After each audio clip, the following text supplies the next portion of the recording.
CMA final corporate law and compliances के अंदर आज हम लोग पढ़ेंगे अकाउंट्स ऑफ द कंपनी। एकदम शॉर्ट रिवीजन है, डायरेक्टली स्टार्ट कर रहा हूं। सबसे पहले बुक्स ऑफ अकाउंट्स का मतलब क्या होता है?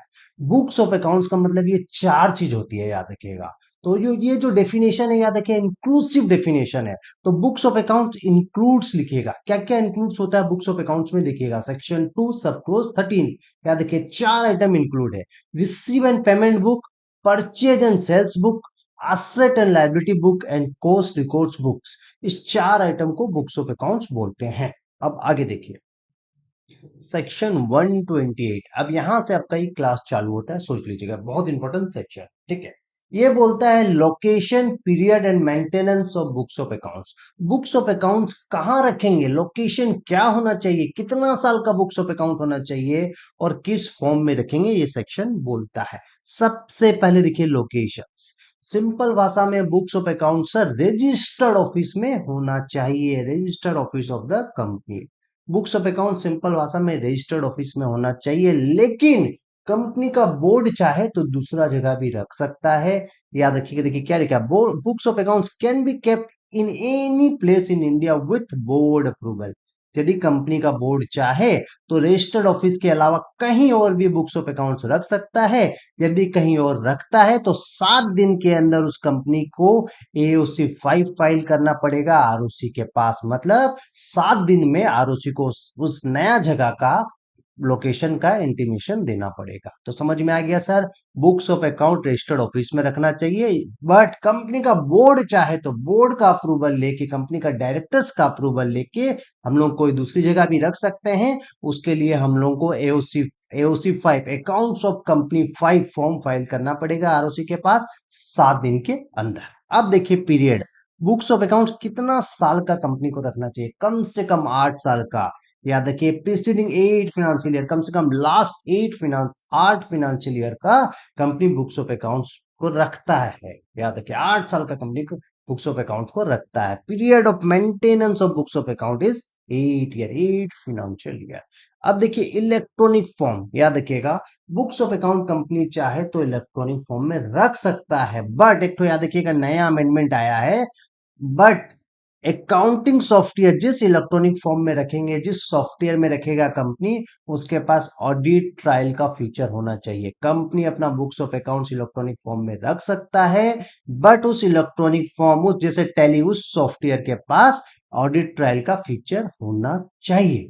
अब आगे देखिए, बोलता है पर्सन रेस्पॉन्सिबल, कौन कौन आदमी का रेस्पॉन्सिबिलिटी है बुक्स ऑफ अकाउंट्स को मेंटेन करने का, रखने का, सारा बुक्स ऑफ अकाउंट का सारा जिम्मेदारी किसका है?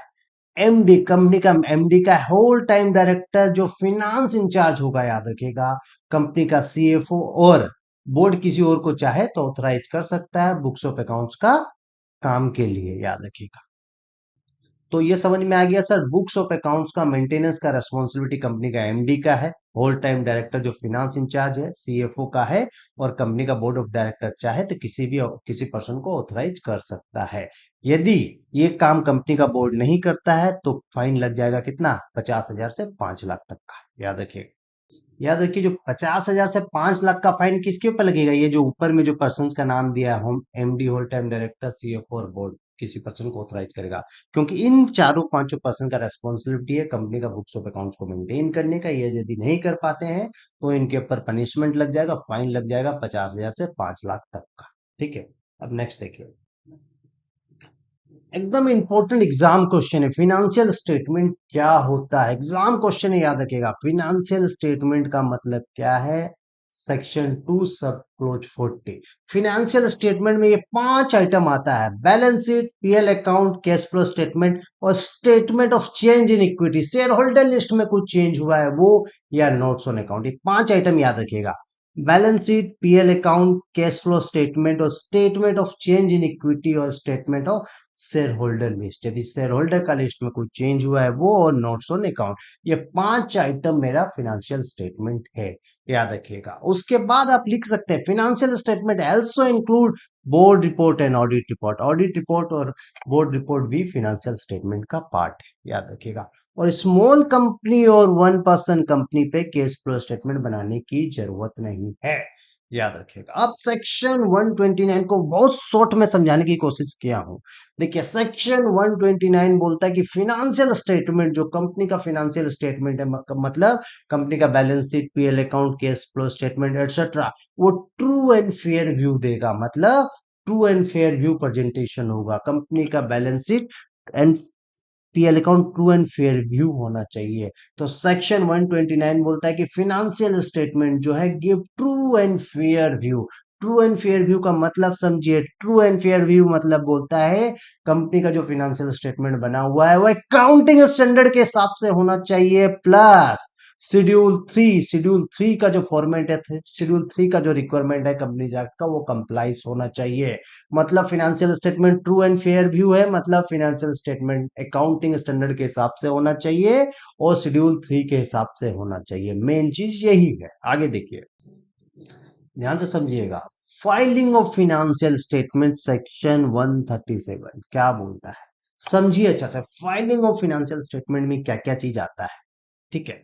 बोलता है देखिए, a copy of financial statement including consolidated financial statement ROC के पास फाइल करना पड़ता है। Shall be file with ROC within 30 days of AGM. जब कंपनी का एजीएम होता है वहां से 30 दिन के अंदर कंपनी को अपना financial statement ROC, registered of company के पास फाइल करना पड़ता है। देखिए कौन कौन सा फिनेंशियल स्टेटमेंट फाइल होता है। सबसे पहले फाइल होता है फॉर्म एओसी 4। एओसी 4 मतलब बैलेंस शीट कंपनी का फाइल होगा। स्टैंड एलोन फिनेंशियल स्टेटमेंट बोलते हैं। एओसी 4 जो कब फाइल होगा, एजीएम से 30 दिन के अंदर आरओसी के पास। उसके बाद बोलता है कंसोलिडेटेड फिनेंशियल स्टेटमेंट। यदि किसी कंपनी की सब्सिडियरी और एसोसिएट कंपनी है तो उस कंपनी को सीएफएस फाइल करना पड़ेगा। एओसी 4 सीएफएस में, ये भी एजीएम से 30 दिन के अंदर फाइल होगी। और याद रखिएगा, एक जो एओसी जो सीएफएस फाइल करेंगे उसके साथ एक फॉर्म नंबर एओसी 1 अटैच होता है। उसमें जो आपसे सब्सिडियरी कंपनी है उसके साइलेंट फीचर्स, उसके टर्नओवर एटसेट्रा, उसकी प्रॉफिट वगैरह का डिटेल जाता है, याद रखिएगा।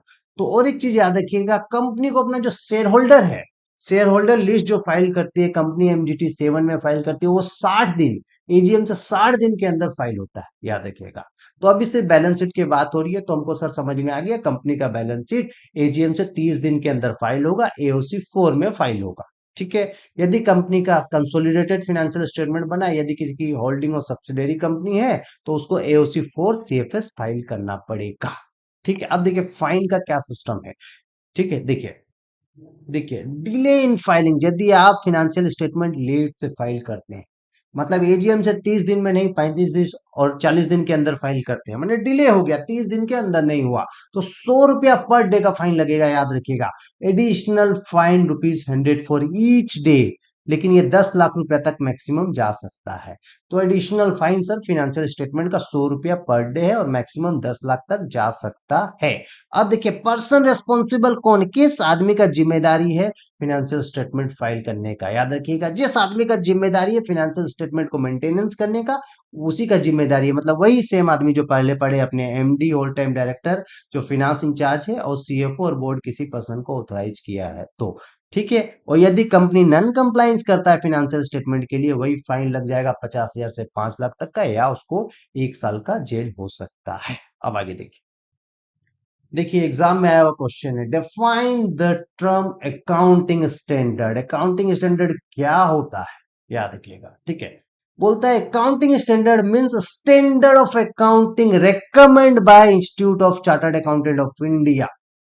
This recommendation is examine by national financial reporting authority. मतलब अकाउंटिंग स्टैंडर्ड को बनाएगा institute of chartered accountant of India और उसको एग्जामिन करेगा national financial reporting authority and उसको अप्रूव करेगा सेंट्रल गवर्नमेंट। इतना याद रखना है।